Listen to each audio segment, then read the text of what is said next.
નમસ્કાર. જ્ઞાનના ઓટલામાં બધાનું સ્વાગત છે. આજે આપણે બીજગણિતના પાયાના સિદ્ધાંતોને એકદમ સરળ રીતે સમજવાના છીએ. તો ચાલો જરા પણ સમય બગાડ્યા વગર સીધા જ મુદ્દા પર આવીએ. ક્યારે એવો વિચાર આવ્યો છે કે ભાઈ ગણિતમાં આ એક્સ અને વાય જેવા અક્ષરો અચાનક ક્યાંથી આવી જાય છે? એમ જ લાગે જાણે આપણે ગણિત નહીં પણ કોઈ નવી જ ભાષા શીખી રહ્યા હોઈએ. પણ સાચું કહું તો આ અક્ષરો જ બીજગણિતનો આખો પાયો છે. તો ચલો આજે આ રહસ્યને સમજીએ કે આ બધું જ છે શું. સારું, તો બીજગણિતને સમજવા માટે આપણે એના બે સૌથી મૂળભૂત ઘટકોથી શરૂઆત કરવી પડશે. એ છે ચલ અને અચલ. તો જુઓ, એક બાજુ છે ચલ. ચલ એટલે શું? બસ એવી કિંમત જે બદલાયા કરે. ધારો કે એક ટોપલીમાં કેટલા ફળ છે, એ સંખ્યા બદલાઈ શકે, ખરું ને? એને આપણે ચલ કહીશું. હવે બીજી બાજુ છે અચળ. આનું નામ જ કહે છે એ અચળ છે, એટલે કે એની કિંમત ક્યારેય નથી બદલાતી. જેમ કે એક અઠવાડિયામાં 7 દિવસ હોય, એ તો નક્કી જ છે. બસ આટલું જ સરળ છે. ઓકે, તો હવે આપણને ચલ અને અચલ શું છે એની ખબર પડી ગઈ. તો હવે મજાની વાત એ છે કે જ્યારે આ બંનેને ભેગા કરીએ ત્યારે શું બને છે, ચાલો જોઈએ. જ્યારે પણ આપણે આ ચલ અને અચલને ગણિતના જે મૂળભૂત નિયમો છે, એટલે કે સરવાળો, બાદબાકી, ગુણાકાર કે ભાગાકાર, એનાથી જોડી દઈએ ને, ત્યારે જે બને ને એને જ બૈજિક પદાવલી કહેવાય. એમ સમજો કે આપણે ગણિતની ભાષામાં એક આખું વાક્ય બનાવી રહ્યા છે. ચાલો એકદમ સાદું ઉદાહરણ લઈએ. 4x + 5. હવે આમાં જુઓ, x શું છે? એ ચલ છે. એની કિંમત ગમે તે હોઈ શકે. અને 4 અને 5 એ બંને અચળ છે, એમની કિંમત તો નક્કી જ છે. તો અહીં થયું શું? બસ આપણે xને 4 વડે ગુણ્યા અને જે જવાબ આવ્યો એમાં 5 ઉમેરી દીધા. બની ગઈ આપણી પદાવલી. સરસ. હવે આપણે આગળ વધીએ અને જોઈએ કે આ પદાવલીના પણ અલગ અલગ પ્રકાર હોય છે. અને આ પ્રકારો શેના પરથી નક્કી થાય છે? તો કે એમાં કેટલા પદ છે એના પરથી. આ ટેબલ જુઓ, એકદમ સ્પષ્ટ છે. જો કોઈ પદાવલીમાં ખાલી એક જ પદ હોય, જેમ કે અહીં ઉદાહરણ છે 7xy, તો એને આપણે કહીશું એકપદી, બરાબર? હવે જો 4a - 5ની જેમ બે પદ હોય, તો એ બની ગઈ દ્વિપદી. અને જો 3 પદ હોય, જેમ કે 2x² + 3x + 5, તો એને શું કહીશું? બિલકુલ સાચું, ત્રિપદી. કેટલું સહેલું છે. હવે આ જે આપણે જોયું ને, એકપદી, દ્વિપદી, ત્રિપદી, આ બધાને એક મોટા ગ્રુપમાં મૂકી શકાય છે. અને એ ગ્રુપનું નામ છે બહુપદી. બસ આમાં એક જ નાનકડી શરત યાદ રાખવાની છે કે ચલની જે ઘાત હોય ને, એ ક્યારેય માઇનસમાં ન હોવી જોઈએ. એ હંમેશા 0, 1, 2 એવી જ કોઈ સંખ્યા હોવી જોઈએ. બસ. ચાલો હવે આપણે બીજગણિતના એક સુવર્ણ નિયમ પર આવીએ. આને બરાબર સમજજો, કારણ કે જો આ એક નિયમ સમજાઈ ગયો ને, તો સમજો કે સરવાળા અને બાદબાકી તમારા માટે રમતવા થઈ જશે. તો અહીં બે પ્રકારના પદો છે. પહેલા છે સજાતીય પદો. સજાતીય એટલે કે એક જ જાતિના. આ એવા પદો છે જેમના ચલ અને ઘાતાંક બંને બિલકુલ સરખા હોય, જેમ કે 7x અને 14x. હવે બીજી બાજુ છે વિજાતીય પદો. આમાં શું હોય? કાં તો ચલ અલગ હોય, જેમ કે 5x અને 5y, અથવા તો ચલ સરખા હોય પણ ઘાતાંક અલગ હોય, જેમ કે 2x અને 2x². આ તો જાણે એક સફરજન અને એક કેળું હોય એના જેવું થયું, અલગ અલગ. અને આ જ છે પેલો સુવર્ણ નિયમ. યાદ રાખજો, સરવાળો કે બાદબાકી ફક્ત અને ફક્ત સજાતીય પદોના જ થઈ શકે છે. બસ આટલું જ.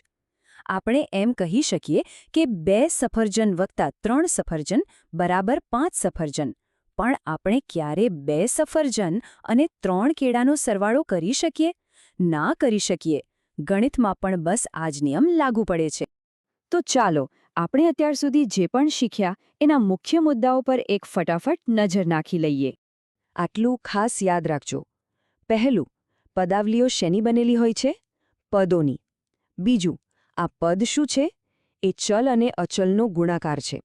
અને ત્રીજું, દરેક પદમાં જે આંકડો હોય છે, જે અચળ ભાગ છે, એને એનો સહગુણક કહેવાય. જેમ કે -5xyમાં સહગુણક છે -5. બસ આ 3 બાબતો આખા ખેલનો સાર છે. તો સૌથી પહેલા શરૂઆત કરીએ સરવાળાથી.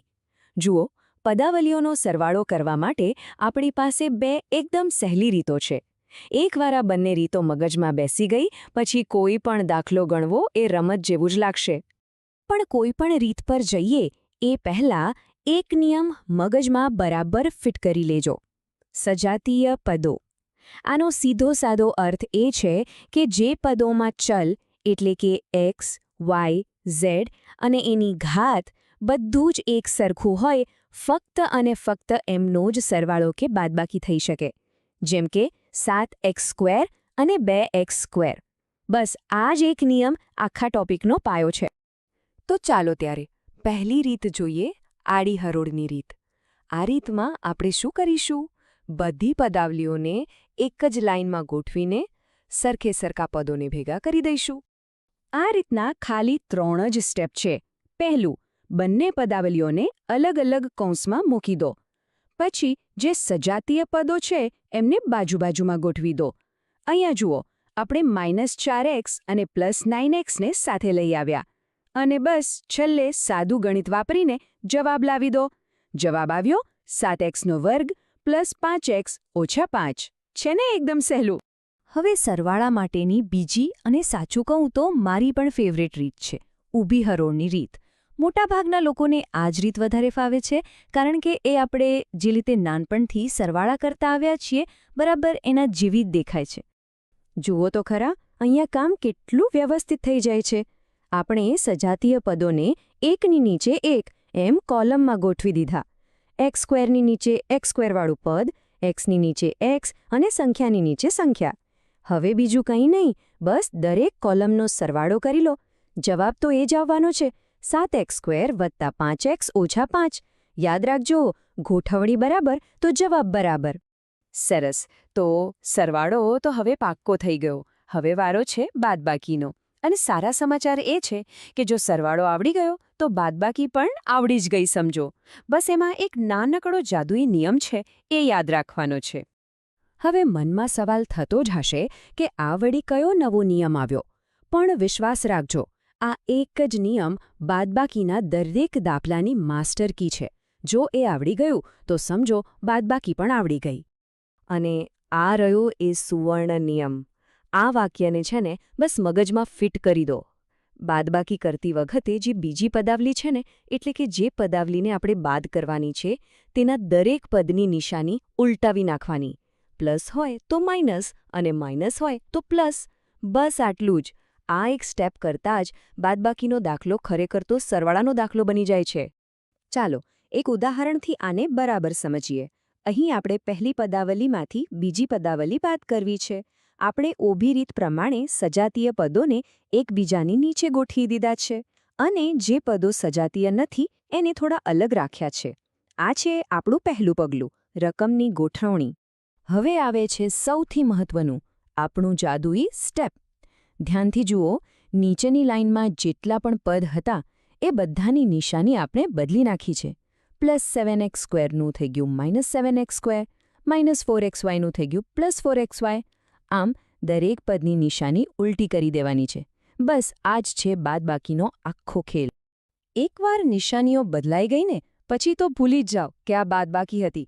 હવે તો આ દાખલો સરવાળાનો જ બની ગયો. બસ નવી નિશાનીઓ પ્રમાણે દરેક કોલમની ગણતરી કરી લો. 5x² માંથી 7x² જાય તો -2x², -4y² અને -8y² મળીને થઈ ગયા -12y². અને લો, આપણો અંતિમ જવાબ તૈયાર છે. ચાલો તો આખા વિષયને ફટાફટ એકવાર રિવાઇઝ કરી લઈએ. અહીં કેટલાક મુખ્ય નિયમો છે જે દાખલા ગણતી વખતે હંમેશા ધ્યાનમાં રાખવા. ટૂંકમાં કહું તો પહેલી વાત, ગણતરી ફક્ત આગળના આંકડાઓની જ કરવાની છે. x કે y ને કંઈ જ કરવાનો નથી. બીજી વાત, નિશાનીઓના નિયમો. સરખી નિશાની હોય તો સરવાળો, અલગ નિશાની હોય તો બાદબાકી. અને સૌથી અગત્યની ત્રીજી વાત, બાદબાકીનો સુવર્ણ નિયમ. દાખલો ગણતા પહેલા બીજી પદાવલીની નિશાનીઓ બદલવાનું ક્યારેય ભૂલતા. તો સૌથી પહેલો સવાલ, આ બૈજિક પદાવલીઓ છે શું? જુઓ, સાવ સહેલી ભાષામાં કહીએ તો એ ચલ, અચલ અને ગણિતની નિશાનીઓનું એક મિશ્રણ છે. અને આના પર ગુણાકાર અને ભાગાકાર કેવી રીતે કરવો એ આવડી ગયું ને, તો સમજો કે બીજગણિતનો પાયો પાક્કો થઈ ગયો. મોટા મોટા સમીકરણોની ચાવી જ આ છે. ચાલો સૌથી પહેલા આપણે ગુણાકારની દુનિયામાં ડૂબકી મારીએ. અને હા, ગભરાવાની જરાય જરૂર નથી હો.